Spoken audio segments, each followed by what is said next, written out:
Ça a commencé par le dessin, des croquis, de la mise en couleur, et puis plus tard le fusain à l'adolescence et concrètement des portraits. C'est à ce moment-là que ça a vraiment démarré, où les gens me demandaient des portraits d'eux. Et puis la peinture est venue petit à petit avec du matériel, avec des couleurs, avec la découverte des pinceaux, le figuratif, l'abstrait et un entre-deux aussi que j'ai pu travailler pour que ça me convienne plus ou que ça corresponde plus à mon univers. Il y a eu un laps de temps où j'ai pu décider. C'était très court, mais ça a suffi pour me manquer. Et puis, tout à fait par hasard, j'étais partie chercher pour ma fille de la peinture. Et là, le déclic s'est produit. De nouveau, j'avais envie de peindre, de nouveau, je voyais tout ce matériel devant moi et tout ça prenait un sens et une dimension particulière où je me suis dit que c'était une évidence. Et ça a été un peu comme le vélo finalement, c'est revenu tout seul, naturellement. C'est ça en fait, ce qui est troublant, c'est que c'était naturel.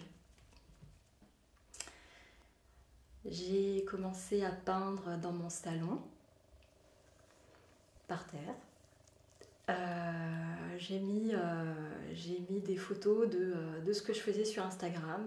J'ai commencé à avoir quelques followers, des gens qui aimaient, qui me complimentaient. Et je me suis dit, bon, pourquoi pas, c'est encourageant. On n'a jamais le même regard sur son travail.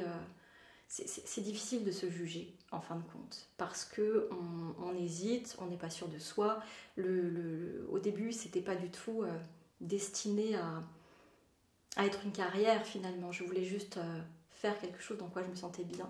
Et finalement, on peut penser que c'est peut-être ça le travail, c'est faire quelque chose dans quoi on se sent bien. J'ai fait avec les encouragements de mes proches et des gens qui me suivaient sur les réseaux.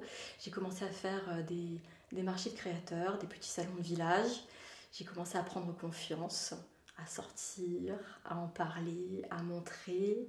Et petit à petit, j'ai fait des rencontres très intéressantes, des peintres, dont un en particulier qui m'a beaucoup encouragée. Et il m'a dit qu'à un moment donné, il fallait y aller. Il ne fallait pas hésiter et il fallait croire dans ce qu'on fait. Parce que j'avais quelque chose à montrer qui était vraiment bien. Alors j'y suis allée. Et j'ai fait mon premier grand salon qui s'est bien passé. Ça a été une expérience fantastique, tremblante. J'avais un trac fou et de fil en aiguille, j'en ai fait d'autres. 2, 3, 4. Et puis j'ai un peu bougé, j'ai voyagé. Et maintenant j'adore ça. Et j'adore parler de ma peinture. Et même si je déteste quelque part me mettre en avant et parler de moi, en fin de compte, ce dans quoi je me sens bien, c'est que les gens se projettent dans mon art et l'art que je propose et les couleurs et cet univers frais, rafraîchissant, japonisant. Et c'est plus comme ça que j'arrive à en parler, c'est que les gens me disent que ça leur fait du bien. Donc il ne s'agit plus de moi finalement, il s'agit de ce que je produis et surtout de ce que ça procure.